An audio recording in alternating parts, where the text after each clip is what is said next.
focusing on the Vegas Golden Knights today. And that would be a Golden Knights team that was picked to win the Pacific Division unanimously on dailyfaceoff.com to start the year. They trade for Jack Eichel. You're thinking, okay, this is only going to get better from here.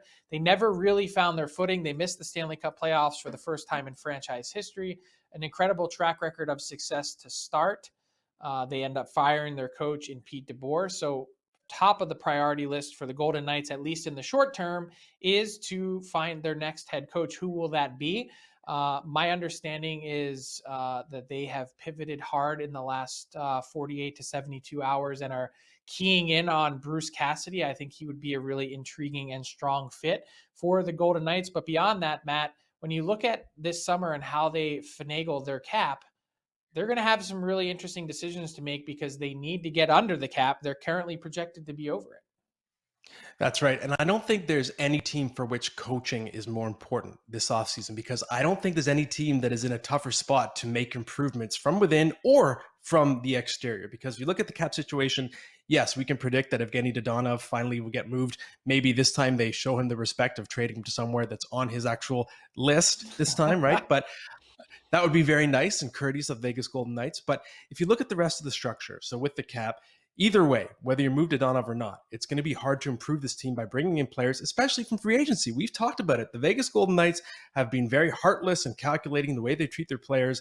I don't think it's nearly as appealing of a market. If you're a UFA, do you want to sign there long-term, seeing the way they've treated so many of their stars? I think the appeal there has gone down. And if you look at other ways to improve the trade route, well, look at the assets that would have been available in the past to trade. Cody Glass, Nick Suzuki, Eric Brandstrom, Peyton Krebs, the 2022 first-round pick. They're all gone.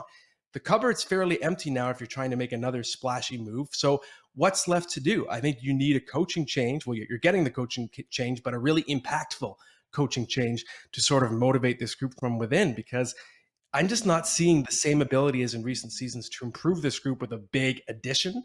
And you have to factor in the health of this group. Robin Lehner, he's 6'4", 240 pounds. There's doubts, in my opinion, about his long-term ability to hold the crease in a big starter's role. And Mark Stone, of course, the back surgery. That's a chronic injury that might follow him for the rest of his career. So this is going to be a very difficult offseason in Vegas. So do they bounce back and get to the playoffs? I think it depends on the coaching hire. I think Vegas should be looking at Barry Trotz really hard, because to me, Bruce Cassidy, yes, absolutely a great pick, but Trotz to me changes a team's identity as much as any coach of his generation. He gets a team to play. He makes the team in his image. And I think Vegas is going to need that type of overhaul to be competitive. I just don't see Barry Trotz fitting in Vegas with that front office that's in place.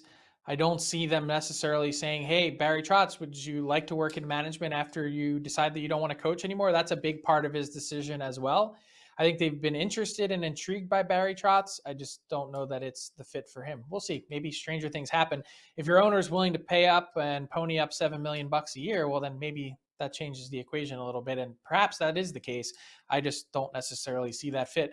Intrigued to see where Vegas goes on the coaching front, and also how they get under the cap if they don't trade Dodonov. One thing about Dodonov, as I mentioned on our trade targets board this week, Matt, 16 points in 16 games. That man acquitted himself quite well after being in a spot that was pretty unsavory from the Vegas Golden Knights.